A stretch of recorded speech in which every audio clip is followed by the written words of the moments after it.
Good morning, class. This is going to be your lecture on the digestive system. I talk faster in something like this on a video, so pause me, stop me, whatever you need to do to make sure you catch the notes and what I've said. I'm going to run through each of the slides and give you a lecture as if we were sitting in class, except for you're not looking directly at the slides. So while I'm talking to you, just look at the slides or look at them after you listen to the lecture, and you can see kind of what I'm talking about. So the digestive system is really a series of organs that's going to convert food into essential nutrients that are absorbed into the body and getting rid of the unwanted portions or the things that your body doesn't need. That's the whole purpose of the digestive system. Phases of digestion, well, first phase is going to be ingestion. That's when you take in food. Second is movement of food, also called propulsion. That's swallowing and peristalsis. There also is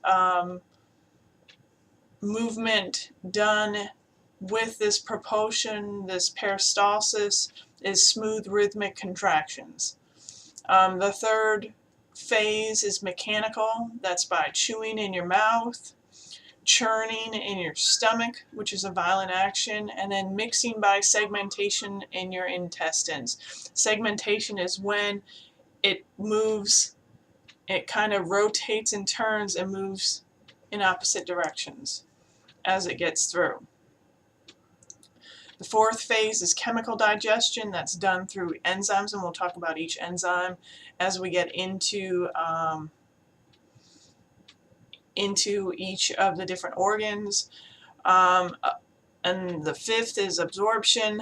That's transport of digestive end products into the blood and lymphatic system from the intestines.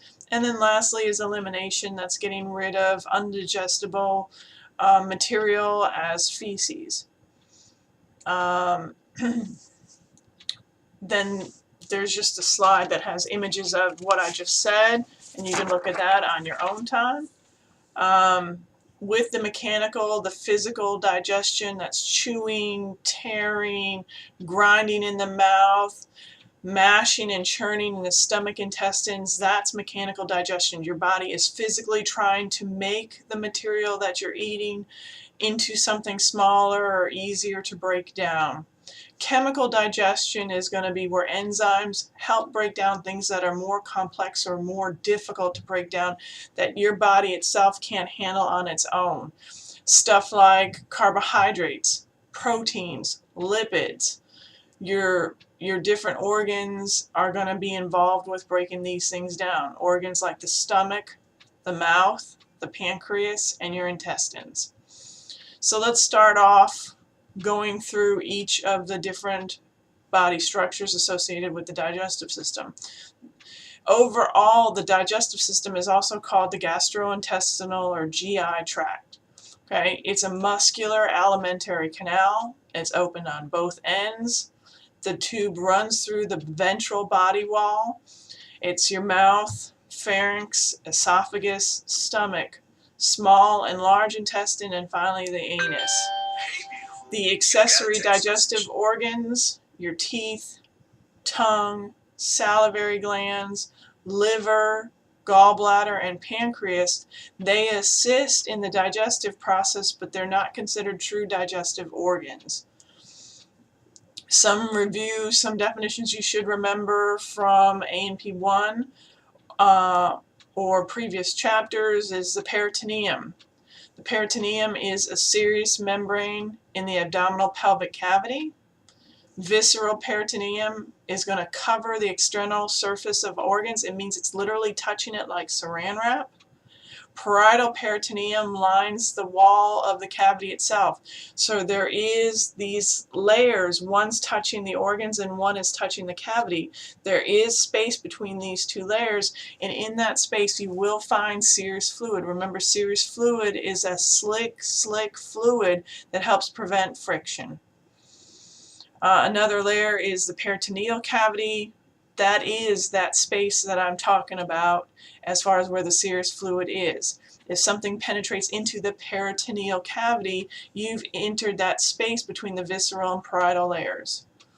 Okay. Now some terms that might be new to you that's on a slide. These are new definitions. The first one's mesentery. Mesentery is a double-layered membrane of peritoneum that supports most of the organs in the abdominal pelvic cavity. There's fat storage there, circulatory vessels and nerves. They all can reach organs for protection and for survival. You have ventral mesentery. That is from the stomach and liver to the anterior abdominal wall. It holds those organs in place. You have a lesser omentum. It does also a double layer peritoneum. That is from the liver to the stomach and duodenum. Again, holding it in place. Greater omentum, it connects the stomach to the posterior abdominal wall, and there's tons of fat there for protection and insulation. And then the last one was falciform ligament. The ligament term is in quotes because it's not a true ligament. It is mesentery as well. It is going to bind the liver to the anterior abdominal wall and diaphragm. Again, it's not a ligament, it is mesentery. Okay? And how we divide our cavity is either in 9 divisions or 4 divisions. Currently, right now, under the standards, we're using the division of the 4 sections, which means you have right upper, left upper, right lower, left lower, and whatever organs are found in there. There's a great picture on the 9th slide. So briefly before we start the actual organs, the histology. So the tissue that's found in the alimentary canal. It's all the same. From opening to where everything exits out, the same tissues, the same layers are found. It never changes. From innermost to outermost. So innermost is where there's that lumen, that space, where food travels through. So surrounding that lumen is going to be mucosa. Surrounding that mucosa is submucosa. Surrounding submucosa is muscularis externa. And then the outermost layer is serosa. And again, that's the same from top to bottom. So let's start with the actual organs. Let's start with the mouth. Mouth begins digestion. It's surrounded by lips, cheeks, hard and soft palates, the uvula. You remember that little extension from your soft palate, the dangling grape in the back of your mouth. There is a vestibule, just like in your nasal cavity, there's a vestibule in your oral cavity. That's a space found between your lips and cheeks. Your oral cavity proper is your oral cavity where the teeth are, so anything included within that teeth. Frenulums are found in the oral cavity. Frenulums are those little layers of tissue that connect your tongue to the base of your mouth, or there are frenulums that attach lips to gums as well. Okay?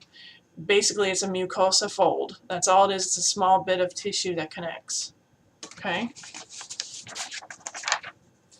Your tongue is mostly muscle. Its main purpose is to grip, reposition food, and help form something called a bolus. A bolus is what can be swallowed in your throat. All over your tongue are taste buds. There's tonsils found underneath or on the back side of your tongue. Those are your lingual tonsils, real close to the uvula. Your teeth are also called dentitions. They grow in sockets with a blood and nerve supply coming from the gums. Chewing movements should be open to close, very little side-to-side motion. Again, the teeth are there to help break down food and help form that bolus. Teeth start off as baby teeth, but the correct term for baby teeth is either primary or deciduous. Those are those baby teeth. They start at about 6 months of age and they end around 2 years of age. There's about 20 of them present and they should fall out. Permanent teeth, you should have 32 permanent teeth, all but the 3rd row of molars. should be in by adolescence. The ones that come in after adolescence are your wisdom teeth, that's that back teeth. There is a term called impacted. Impacted means the teeth are not growing in the socket, they're actually embedded in the bone structure itself. More difficult to remove. Obviously, it needs to be specialized to remove them. And teeth are classified for what they're used for. Incisors, the ones in the front, those are to chop into pieces. Your canines are your next ones on the side. Those are used to tear. Premolars and molars are for grinding. This is your first preparation to begin digestion. It's done with your teeth and what they do.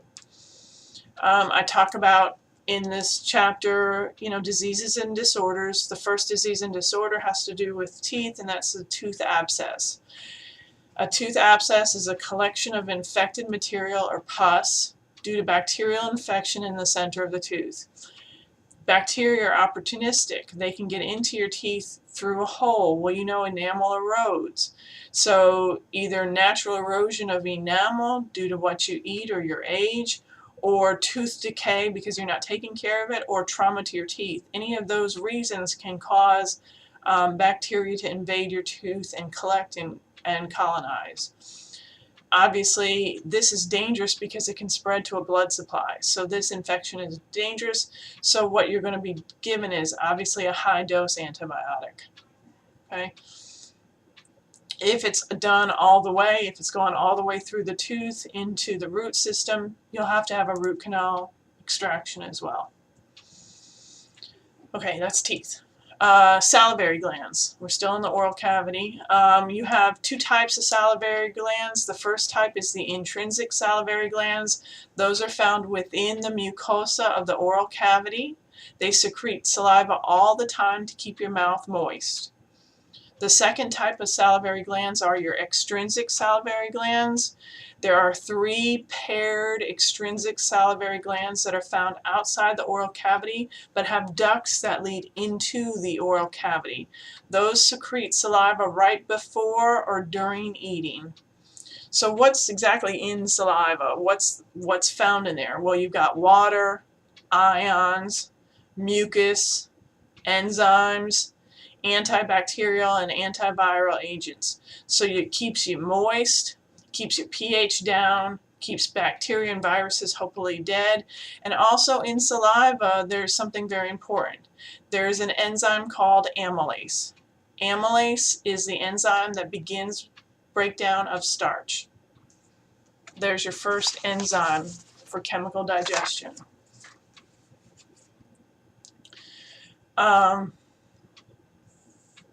So let's move on to the pharynx. Excuse me. The pharynx. So the bolus, that your oral cavity made, the food, it's made into that oval sphere. The bolus from the mouth is formed by the tongue and the food are moistened and it goes into the oral pharynx, there in the laryngeal pharynx. So it moves down. This isn't done by gravity, it's not automatic. There has to be muscles, specifically constrictor muscles, that move it down the pharynx orderly. So there is the superior, middle, and inferior pharyngeal constrictor muscles. Okay, they move it down. They're all skeletal and they're all voluntary, so it's not something that happens, you swallow. This is how you swallow. Let's talk about the esophagus. So moving from the pharynx, we go into the esophagus. Esophagus is also called the gullet. That's from the pharynx to the stomach, and it moves through a portion of the diaphysis, it moves through the diaphragm through an opening called the hiatus. Food should pass in one direction unless you're vomiting, but it should go only in one direction by peristalsis. Remember, peristalsis were those rhythmic contractions. Okay, and it's going through those 4 layers of tissue: mucosa, innermost, that's keeping the cavity moist. Submucosa is going to have your nerves and blood vessels. Muscularis externa is going to be your muscular layer to allow for the peristalsis. And then the serous fluid is going to be made in the serosa. The esophagus comes to the end, when it passes through that hiatus, that hole that I talked about, the hiatus is specifically called the esophageal hiatus, and it enters the cardiac region of the stomach. The cardiac sphincter in that region of the stomach is what prevents backflow. What's in the stomach already can't get back up into the esophagus. Okay, sorry, phone. Another disease and disorder is peritonitis. That's inflammation of the peritoneum, the thin tissue that lines the inner wall of the abdomen in most abdominal organs. It causes a huge infection in your stomach, fever, fluid in the abdomen, distended stomach, constipation, fatigue, nausea, high blood pressure, yada, yada, yada. You present with like a bloated stomach because once colonization occurs and there's enough bacteria, they're going to give off gas. When it gives off gas, you're going to have a distended stomach. Plus, you're showing all the other signs and symptoms of an infection. What are you going to do? Well, you'll be in the hospital and you'll be getting strong antibiotics. Worst case scenario, they'll have to open you up and clean you out a bit. Can you die from this? Yeah, you can. You can die from any infection that's not taken care of.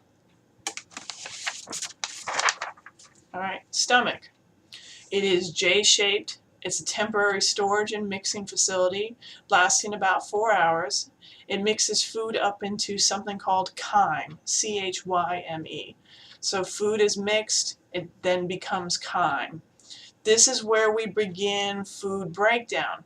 Well, there's an enzyme found in the stomach that's important. The enzyme is pepsin, pepsinogen. Pepsin is short for pepsinogen. Pepsinogen breaks down proteins. So that's the enzyme that begins the breakdown of proteins. Water, electrolytes, aspirin, and alcohol are absorbed directly through the stomach and put into the bloodstream. Water, electrolyte, aspirin, alcohol, directly. It's found mostly in the left upper quadrant, just below the diaphragm, in front of the spleen and pancreas. It's anchored on both ends, but the middle is wide open. Why? Right. It's there for expansion, because you can hold anywhere between 1.5 liters to 4 liters of volume storage in there. So it has to be able to expand. If it was held on all sides, it wouldn't allow for that expansion. The top of the stomach is the fundus. It's kind of dome-shaped. The body has a lesser and greater curvature, which you'll see in some of the images I took for your lab. Pyloric region is the bottom side of the stomach, the end portion. The pyloric region is where it's going to attach to the duodenum and go into the small intestines. There's sphincter there as well, again, to control what's being released into the duodenum. What's found in the stomach? Well, if you open it up, it looks like an accordion. Those longitudinal accordion folds are called rugae. That allows for distension, allows it to get bigger. That's why they say your stomach shrinks. Well, theoretically it does. It does expand and contract. Then you have these layers of muscle collectively called muscularis. Those are two different layers of muscle that go in opposite directions. One goes in a circular layer and one goes in a lengthwise layer. Longitudinal and circular. Again, muscularis is very unique because that's what causes the churning of the stomach, that movement of the stomach as it is trying to break down food. Histology of the stomach, of course, there's going to be glands and cells. You have gastric glands. That's going to make gastric juice, which is a digestive enzyme. Stomach cells are going to make intrinsic factor. Chief cells produce pepsinogen. Parietal cells produce the hydrochloric acid, which helps kills bacteria and break down the food. Enteroendocrine cells are going to produce the hormone gastrin. And then simple columnar epithelium, or the type of tissue that's found surrounding the stomach, that is going to produce a large amount of mucus. Mucus is used as a buffer, a bicarbonate buffer, to protect the lining of the stomach from the acid of the hydrochloric acid. So the pH isn't too strong. So What happens when any of those things don't function correctly? Well, then you end up with a stomach ulcer. Stomach ulcer is the lining not being protected from stomach acid. You can get that by an infection, alcohol abuse, smoking or dipping, or even radiation treatment. How do we tell? Well, you've got pain in your stomach. We can do an upper GI with barium endoscopy. We can see it. If it's just a minor ulcer, that can be treated, and we make sure that whatever's causing it, you stop. If it's a bleeding ulcer, that means it goes all the way through the stomach. That's more dangerous. You're more susceptible to infection and further problems because the stomach contents are spilling out all over the other organs. The other organs are not used to a pH of 2, which is what's inside the stomach. Small intestines, longest part of the alimentary canal. They range from 2.7 to 5 meters. Most enzymatic digestion occurs here. Enzymes from the pancreas, not the small intestines. Almost all absorption of nutrients occurs in the small intestines. It ranges between 3 and 6 hours. There are 3 subdivisions of the small intestines. The duodenum, which is the beginning portion of the small intestines. The middle portion, or the biggest portion, is called the jejunum. And the ending portion of the small intestine is the ileum. The duodenum receives bile from the liver and gallbladder and enzymes from the pancreas. That's how it breaks down foods. I've already said how long this intestine is. It's huge, the small intestines. So there has to even be more reason for ways that nutrients can be absorbed. And there is. All the nutrients are going to be absorbed through this small intestine. So there has to be a optimum situation, and there is, not just because of its length, but it has several specialized features that allow it for more surface area. One of them are called villi. Villi means that at the surface, instead of being long and flat, it looks like this. So instead of measuring this to be, I don't know, 6 inches, if it was all like this, it would measure out to be a foot, almost doubling its length. So that adds surface area. And at the top of every one of those villi, so each one of these curves, there's microvilli, which means it gives more surface area. So you're essentially almost tripling to quadrupling the amount of surface area because of villi and microvilli, allowing for you to pull as much nutrients as possible out of that small intestine. There is flora here. That means there's natural bacteria found in the intestines. There's glands in there that secrete mucus to try to counteract from any acid that might have been received from the stomach to protect them. And there is lymphatic tissue here, again, to try to aid and protect you from any infections from bacteria. Large intestine, all that should be reaching the large intestine is digested residue. That's it. Its main function is to just absorb water and electrolytes. So all main nutrients have already been absorbed, so that's all that's left is just in case your body needs water or electrolytes, this is where it would pull from. If it doesn't, it's gonna be excreted out. There are several subdivisions. You have cecum, which is near the appendix. You have your appendix, your colon, your rectum, your anal canal. The tissue here is significantly different than the small intestines. There's no villi. There's no microvilli. There are columnar cells with goblet cells in them, and the goblet cells produce mucus. Again, you don't want a hard stool, so the mucus helps push stool through. And there is lymphatic tissue in here as well. The columnar cells are what's going to absorb the water and the electrolytes. Disease or disorder associated with the large intestine is diverticulitis. That's small bulging sacs or pouches on the inner lining of the intestine. They become inflamed and infected. Anytime you strain to go poop, you cause one of these polyps or these sacs to occur. The more often this occurs, the more polyps you have.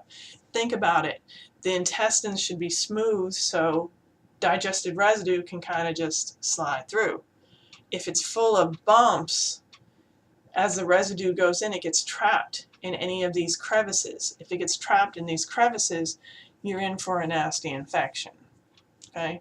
Treatment is heating pad, pain meds, going on a fluid diet first with lots of fiber, and then slowly increasing your diet.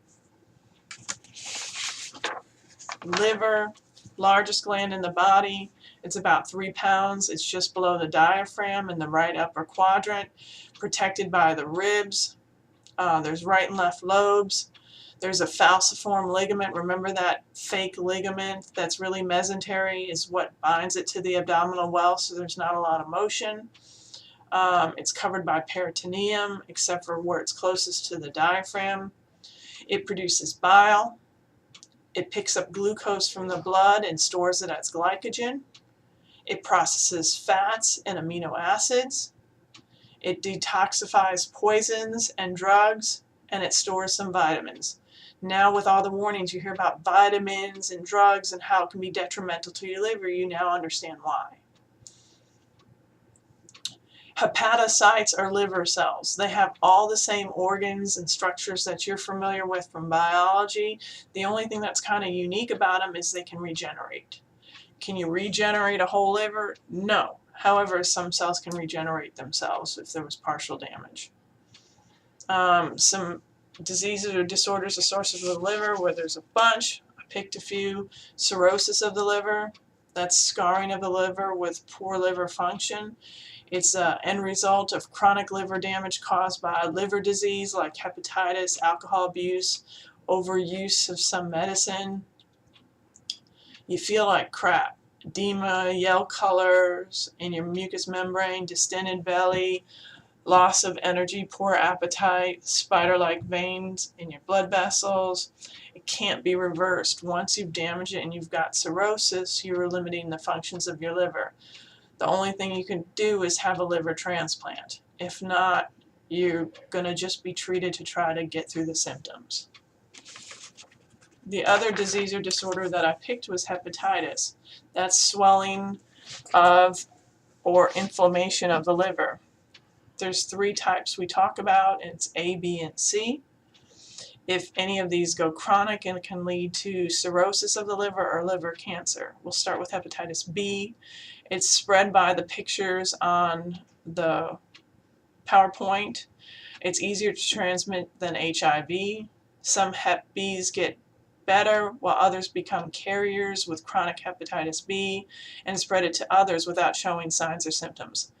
Currently, there is 1.25 million people in the U.S. which are chronic carriers. That's scary. They don't realize they have hepatitis, so every time they have any interaction, drugs, sharing needles, sex, tattoos, donating blood, you could be possibly spreading it to somebody else.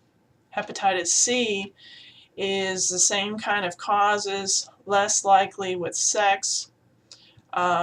Cirrhosis can occur within 20 to 30 years at about a 30% likelihood. And then hepatitis A, I saved the best or funniest for last. That's spread by eating food or drinking water contaminated with feces, carrying the virus. It's the least dangerous. It doesn't generally lead to chronic, and less than 100 people die or need a transplant. Alright, we leave the liver and go into the gallbladder. Gallbladder is found on the underside of the right lobe of the liver.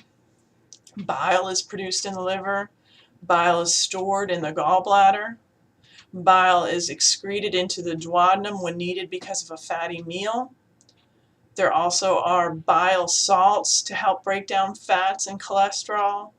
There's a problem. Bile salts do a great job in breaking them down, but they can also congregate and crystallize, and if they do that, then you have gallstones. The pancreas is found in the left upper quadrant behind the stomach. It has 3 features: head, body, and tail. What's really important about it is an endocrine and exocrine gland. It makes approximately 22 enzymes. The ones you should be remembering or most familiar with is insulin and glucagon. And the tail end of it is going to be the rectum and anal cavity. There are strong longitudinal muscle layers. It does have valves called sphincters. There are 2 sphincters in the anal canal. There is an internal smooth muscle involuntary sphincter. That's where you get the initial urgency to have to go to the bathroom. And then you have an external skeletal muscle voluntary sphincter, and that's when you actually push the feces out. That's all I want to say about that. Now the second portion, or the second part of this chapter, has to do with nutrition. I'm just giving you the basics. I have to cover it. What is a nutrient? That's a substance that's found in food that's used by the body to promote normal growth, maintenance, and repair. That's it. You know, there's 6 categories: grain, veggies, fruits, oil, milk, meats, and beans. Water should be included in your diet because it makes up better than 60% of the food we eat. So let's start in the different categories. Real brief, okay? Carbohydrates. Most carbohydrates we ingest are derived from plants, sugars from fruit, sugarcane, and milk. Polysaccharide starch comes from grains, legumes, and root vegetables. And unfortunately, cellulose is found in most veggies. It is not digestible in humans, but it aids with fiber and helping with excretion.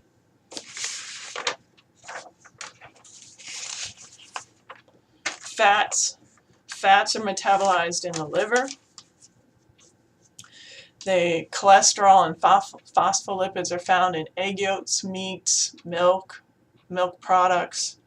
There's 2 types. There's saturated versus unsaturated fats. Saturated fats are the bad fats. Those are found in animal products. Unsaturated fats are the good fats. Those found in seeds, nuts, vegetable oil. The American Heart Association says no more than 7% total calories in the form of saturated fats, which means less than 20 grams. Proteins. Animal products contain the highest quantity of proteins. Incomplete proteins are found in legumes, nuts, cereals. They're protein rich but essential amino acid poor. Essential amino acids are ones the body can't make and must be ingested. The only complete proteins are eggs, milk, fish, and meat. These amino acids that are found in the complete proteins are important for tissue maintenance and growth. Vitamins. They're organic nutrients body needs in small amounts. There's no one superfood that has all the vitamins. The idea is you get vitamins from all different food groups. They're important because they function as coenzymes. They act with enzymes to start up any chemical reactions, which is called catalyzing a reaction. Minerals. The body requires 7 minerals, which are inorganic substances. Ready? Calcium, phosphorus, potassium, sulfur, sodium, chloride, and magnesium. Fats and sugars have 0 minerals. The best place to find minerals are veggies, legumes, milk, and some meats. Minerals are important for fluid balance, bone formation, transmission of nerve impulses, and muscular contractions. You remember all that stuff. Last slide. Last slide talks about BMR. That's basal metabolic rate. That's the amount of heat produced by the body per unit of time when at rest. It reflects the amount of energy needed for basic essential life functions like beating of the heart. TMR is total metabolic rate. That is the total amount of kilocalories. It's spelled KCAL, kilocalories, body must consume to fuel all ongoing activities. That means it should be higher because you could be exercising while you're doing it. So this measurement is for that. The second thing is heat promoting mechanisms. Well, how do you get warm? Okay. How do you increase body temperature? You shiver. Muscles constrict, muscles give off heat. So you shiver.